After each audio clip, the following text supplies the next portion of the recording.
Dames en heren, welkom bij het tweede seizoen van Onder Vier Ogen. En de eerste gast hier vanavond aan tafel is Peter Ronge. Peter is echtgenoot, vader, opa, onderwijsman, maar in Venray vooral bekend als voorzitter van SV Venray. De grootste voetbalclub van heel Limburg of van heel Limburg, ja. Hey Peter, fijn dat je hier bent. Hoe was jij vroeger als klein jongetje, als we daar eens mee beginnen? Ja, ik was een speels kereltje, zullen we maar zeggen. Dus als ik thuis kwam meteen op, tas in de hoek en meteen voetballen en zo. En bij de nonnen bij Jeruzalem, weet je wel, daar de voetbalvelden. Dus dat was heel leuk. En af en toe was ik wat stout zo, want we hebben ook bij die nonnen op school gezeten.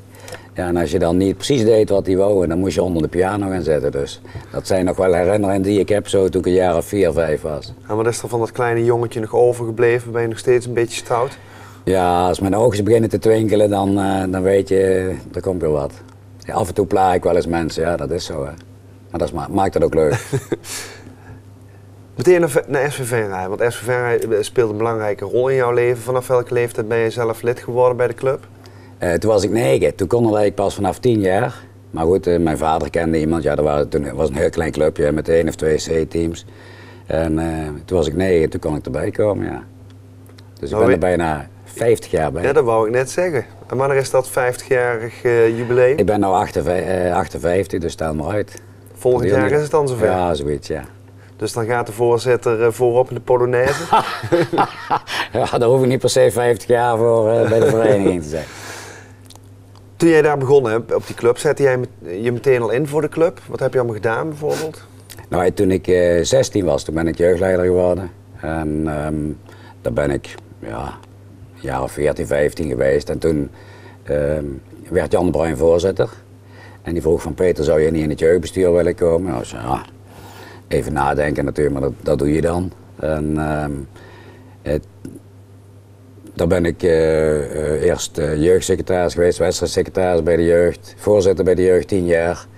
Ja, toen dacht ik, ja, nou wordt het tijd dat ik wat anders ga doen. Dus toen ben ik een jaar of 8 voorzitter van de dames geweest. En toen een jaar of wat technisch manager, zeg maar. En nu voorzitter. Ja. Dus ik ken de vereniging tamelijk goed. Zo lijkt het wel. Ja. Ja, en ook mooi om te horen dat je eigenlijk in alle takken al voorzitter bent geweest. Ja. Ja. Ja, eigenlijk niet normaal, hè? Eigenlijk niet normaal. Nog even terug naar vroeger. Want je bent na de middelbare school, heb ik begrepen, ben je gaan studeren. Ja. Wat heb je toen gedaan? Ik heb een leraaropleiding gevolgd, wiskunde en natuurkunde. Waar heb je dat gedaan? Ik ben in Utrecht terechtgekomen. Ik had op de middelbare school had ik laten we zeggen, een natuurkundeleraar waar ik niet zoveel vertrouwen in had. Dus ik had geen natuurkunde gekozen. Maar toen dacht ik, ja, wiskunde, Duits, ja, dat is eigenlijk ook wat. Misschien is het wel leuk als ik wiskunde natuurkunde kan gaan doen. Dus toen heb ik brieven geschreven naar alle leraaropleidingen. En in Utrecht zei ze, ja, je hebt goede punten gehaald, wij zien dat wij zitten. Dus toen ben ik met wiskunde natuurkunde begonnen. En in die tijd, want toen ben je daar gaan wonen in Utrecht? Ja, op kamers, ja. Hoe zat het toen met de vereniging? Voor een echte verenigingsman heel lastig dan, toch? Ik kwam elk weekend naar huis, ja. Dus ik heb weinig in Utrecht gezeten, ik heb daar echt gestudeerd. En ja goed, dat hebben we bedacht toen ik naar dit programma ging. Dat was wel een leuke tijd op zich, want dat was in de tijd van de Provos en de Dolomina's en de bomvrouwen. Dus wij gingen de barricade op voor kernenergie of tegen kernenergie. Dus dat was wel een mooie tijd. Ja, en die grote stad is dan meer te beleven dan hier in het dorp Venray. Maar ik kwam wel altijd thuis en dus in het weekend was ik altijd bij de club, zeg maar. Je hebt gestudeerd, je bent het onderwijs ingegaan. Mag ik zeggen dat je ook een echt onderwijsdier bent? Dat mag je wel zeggen, ja. Want wat heb je in het onderwijs allemaal gedaan bijvoorbeeld? Nou ja, ik heb het eerste jaar natuurlijk les gegeven. Maar toen dacht ik van ja, ga ik dat doen tot mijn 60ste? Ja, vroeger dacht ik dat is nog heel ver weg, maar nu denk ik wel dat schiet al aardig op. Ja. En daarna ben ik teamleider geweest van eigenlijk allerlei groepen zo. Mijn carrière is zo dat ik na 5 jaar of 6 jaar moet ik eigenlijk weer wat anders doen. Dus ik heb VMBO, VWO, ja, hoogbegaafden, alles ben ik bij betrokken geweest. En vervolgens ben ik sectordirecteur tweede fase geweest. En nou, sinds een jaar of 5 doe ik voor 3 grote Venlose scholen, doe ik eigenlijk alles wat met opleiding te maken heeft. Dus ik heb een hele structuur daar neergezet op die scholen. En tegenwoordig halen we ongeveer 200 stagiaires binnen. Ja. Met als doel natuurlijk dat we kwantitatief en kwalitatief goed personeel binnenkrijgen. En het is hartstikke mooi als je eigen mensen opleidt en ze vervolgens ook in de school kan plaatsen. Want ik hoor je ook zeggen, zo om de 5 jaar, dan ga ik wat anders doen. Ja. Geen rust in je kont, zeggen ze dan hier in Venray. Waar komt dat vandaan? Ja, weet je, als eenmaal iets staat, dan is voor mij de lol eraf. Dan wil ik daar nog wel een jaartje van profiteren, maar dan steken ze een sigaar op en dan wil ik weer wat anders. Wat is de volgende uitdaging in het onderwijs? Dat weet je nooit. Kijk, ik ben er nu ongeveer 5 jaar mee bezig, ook met opleiden van personeel. Trouwens ook met opleiden in de school, met Railand en Dendron, dus dat is eigenlijk heel leuk.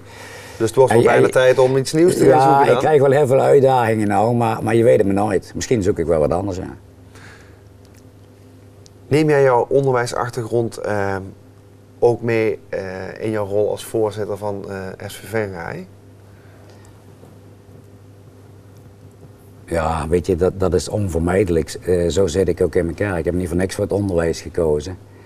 Dus ik kan heel goed aanvoelen wat ouders voelen of wat kinderen voelen. Of ik ken die beweegreden, dus dat neem ik wel mee. En ik heb natuurlijk ook in het management gezeten. Is dat een voordeel dat je dat kan of is dat misschien soms ook een nadeel? Ja, ik vind het wel een voordeel. Alleen, soms ben je dan te sociaal, zeg maar. Kijk, dus dan is het een nadeel? Ja, dan is het een nadeel. Ik ben niet de keiharde manager. In het onderwijs lopen die weinig rond. Omdat je toch uit idealistische overwegingen dat kiest om leerlingen beter te maken. Een andere uitdaging, waar ik even een klein zijsprongetje. Je bent ook opa. Zit daar ook uitdagingen? Je bent 3 keer opa, klopt dat? Ja, een paar weken geleden ben ik voor de 3e keer opa geworden. Dit is echt geweldig. Als je kijk, als ik nou mijn leven zo naga, de eerste keer dat ik het geweldig vond, dat was toen ik trouwde met mijn vrouw. De tweede keer, toen de kinderen kwamen, dat was nog een graadje hoger. En nu, met de kleinkinderen, ja, je moet open zijn om te weten wat het is. Maar het is echt super. Ik let ook elke vrijdag op mijn oudste kleinkind op. Dan heb je zogenaamde opa-dag. Ja, dat noemen ze baboedag, maar ik gebruik dat als opa-dag. Ja. En ja, dat is echt geweldig en je kunt daarvan genieten. En geniet je daar dan meer van dan destijds misschien van je eigen kinderen? Ja, je hebt er meer tijd voor en je weet ook meer wat er in de wereld te koop is. En toen je eigen kinderen, dan zit je in een leeftijd dat je carrière wilt maken, druk bent. En nou wil ik best een carrière maken en ik ben ook best druk, maar ik reserveer echt tijd voor mijn kleinkinderen. Om lekker te gaan fietsen of ja, net wat. Ja, SV Venray, dan wil ik het toch, want ja, daarvoor zit je misschien ook wel een beetje hier, wil ik het toch met jou over hebben. Jij bent nog niet zo lang voorzitter, hoe lang precies? Sinds november vorig jaar.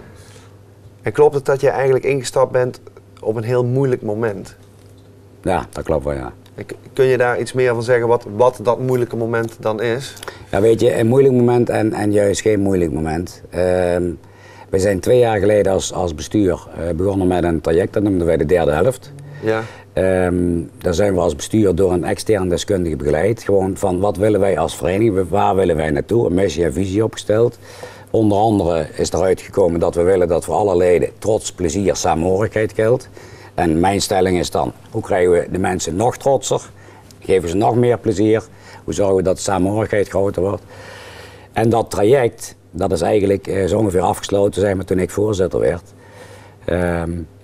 En dat geeft mij, dat is de en daar hebben we ook een aantal kernpunten geformuleerd met z'n allen. En niet alleen een bestuur, maar ook een werkgroep met vertegenwoordigers uit de hele vereniging. Dus dat gaf wel de basis. En dat betekent onder andere dat de structuur ook veranderd is. Dus de missie-visie is vastgelegd, maar de structuur is ook veranderd. Van 11 bestuursleden zijn we naar 4 gegaan. En we gaan veel meer met, ja, in het onderwijs zouden we zeggen, teamorganisatie werken. Dus met commissies. Dus dat is een stap. En ja, onvermijdelijk, maar dat geldt nou overal. De financiën was natuurlijk ook een probleem. En dat is vooral waar ik net op doelde, die moeilijke tijd. Ja, maar wat financiën bij de voetbalclub, heeft dat dan met name met het eerste elftal te maken? Of waar moet ik dan aan denken? Dat heeft met het eerste elftal te maken. Kijk, vroeger groeide de boom het bos in, zeiden ze wel eens. En tegenwoordig is het toch allemaal wat gematigder. Het heeft ook te maken met minder sponsoren. Het Het heeft ook te maken met minder inkomsten door kantine. Ja, en dat, weet je, dat zijn allemaal dingen de crisis duurt lang, dus mensen zijn... Maar wat betekent dat dan nu voor SVV? Welke koers varen jullie nu? De koers waren wij, en dat waren we toch al van plan door die derde helft, zeg maar, om met gewoon eigen Venrayse jongens het eerste team te gaan doen. Maar dat heeft er dus in geresulteerd dat bijna het hele eerste elftal wat er was vorig seizoen gestopt is. En dat jullie vanaf nu met jonge gasten het moeten gaan doen. Weet je, dat is ook een uitdaging. Het doet me genoegen dat de trainers daar uitdagingen zien. En als ik die jongens fris en fruitig en vol enthousiasme zie voetballen, dan denk ik, ja, jongens, dat heeft wel wat. En ik spreek supporters en die zeggen van ja, het is geweldig. Met eigen jongens. En weet je... Maar heeft dat ook met die trots dan te maken? Nu je weer echt teruggaat naar die eigen jeugd, naar die eigen jongens, dat mensen misschien toch eigenlijk veel trotser zijn. Tuurlijk. En wanneer van allerlei ik spreek genoeg mensen die zeggen van desnoods degraderen we, maar doe het maar gewoon met eigen jongens. Kijk, maar aan de andere kant zeg ik, wij zijn SV Venray, wij zijn de grootste vereniging in Limburg. Wij hebben ambitie. Wij hebben ambitie met de sportvelden, met de accommodatie, met de jeugd, met alles. Dus ook met het eerste herenteam. Alleen, we moeten nou even de tijd nemen, omdat we het versneld gedaan hebben, zeg maar, om dat team gewoon op te bouwen. En wij hebben er ook vertrouwen in. Tot nog toe zijn de uitslagen goed. En we zullen zien, we hebben ons geplaatst voor de beker. Dus hier zit op dit moment eigenlijk een hele trotse voorzitter. Ja, maar in de competitie moet je natuurlijk afwachten hoe dat gaat. Maar de voortekenen zijn goed. En ja, ik heb al eens gezegd, we zijn in 1988 zijn we kampioen in de hoofdklasse geworden met allemaal Venrayse jongens. Ja. Het ligt er maar net aan hoe het valt, hoe het zich ontwikkelt. Dat kun je allemaal niet voorspellen. Goed, dat zal de toekomst uitwijzen. Kom ik toch nog even terug op een van de dingen die je eerder zei. Je zegt, ja, na 5 jaar dan begint bij mij te kriebelen. Dat betekent dus dat jij nog 4 jaar voorzitter kan zijn van SVV. Ja. Want dan is de tijd op. Maar wanneer kun jij met een gerust hart afscheid nemen als voorzitter? Dat lijkt heel veel weg, maar dat vind ik dan wel interessant om te weten. Weet je, Venray is groter dan Peter Rongen. Er zijn, als ik zeg dat wij op dit moment gewoon 250 tot 300 vrijwilligers hebben, dat is een gigantisch aantal. En er zijn mensen bij die zijn al langer vrijwilliger dan ik, dus dat draait echt al door. En wanneer kan ik dat? Het geeft mijzelf ook plezier, anders zou ik het niet doen natuurlijk. En we zullen zien, en misschien is het 5 jaar, misschien is het 6 jaar, misschien is het 3 jaar. Dat ligt aan de tijd. En maar hoe wil jij de club achterlaten? Financieel gezond en dat we de missie en visie zoals we die verwoord hebben met z'n allen, dat we die ook bereikt hebben. En dat we zeggen van ja, we zijn inderdaad met z'n allen trots en we zijn met z'n allen betrokken. Dat zou mijn ideale droom zijn, zeg maar. Wellicht dat je over een paar jaar hier nog eens kan aanschuiven en dan kunnen we hier eens op terugblikken om te kijken of het gelukt is. Dat zou mooi zijn.